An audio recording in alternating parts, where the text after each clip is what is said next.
So, hi mga ka-POV, day 64 na sa pagbasa sa 100 Love Changing Codes Devotional. Before ta magsugod sa isipin ano yan yung now.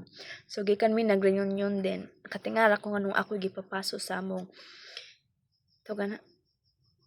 sa among coronation. So, that's why inanihang nang. Iguman na ho inani. Ako na padon guys. So, tired pa jud.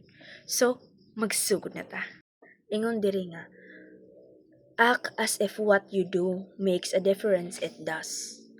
By William James. So, act as if what you do makes a difference. So, buhat ta ang mga butang nga makahimo og difference or makahimo kabag-uham da kanimo. And it does. Mabuhat gyud. So, every action we take has significance in God's eyes. Whether in small or large task, our efforts matter when done for His glory. So, wa nagtanong Ginoo kung unsa kadaghanon, unsa kabugaton nag imong gibuhat para niya, but the passion kibali ang naa sa sud sa imong tawag na sa imong kasing-kasing the way you do the task heartedly ba na or di. Sorry guys, ang pilok distracted ko. So no, when you approach your work, relationships, and responsibilities with dedication, you are making a difference. So that's why bisag usa pa na kagamay kanang imong steps sa imong kinabuhi or imong planos kinabuhi bisag gamay pa na but heartedly and have a purpose, dako jud nag-impact sa imong kinabuhi o kabaguhan sa imong kinabuhi. Serve wholeheartedly, knowing that God values your work and will use it to bless others and fulfill His purpose. So no kung example ani kung motabang ka sa ubang tao, not for not for fame ra, no, but kundi heartedly. Tabang ka kay ginhan ka mo tabang. It's your passion to help others. No, wa man ko nang kuan sa mga vloggers ka nang magtabang sila ta mag-video. Kay na may uban vloggers nga motabang jud sila heartedly even naka-video na uban nga motabang kay naka-video. Pero na jud uban nga motabang with video.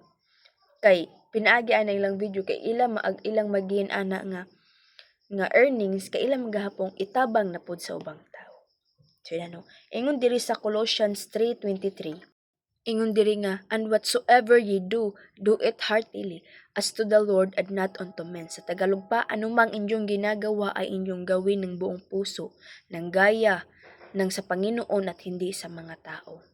So sa pasabot mo in overall gajud is, you do a thing heartedly and for the glory of God, not you do a thing nga pinugus or di gusto or ilabi na ay another punto ba or another nga pasabot inana nga buhat dili siya maka-glory sa Ginoo kan dili maka-glorify sa Ginoo.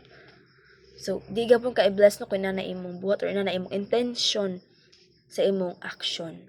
So that's why we need to act of what we want that can glorify God kajud mo.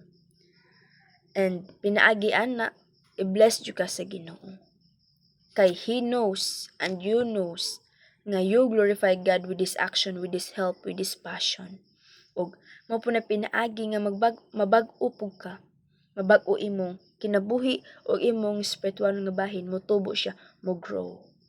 And mao to in summary, I challenge you everyone nga help others heartedly or do a task or do an action heartedly that can glorify to God.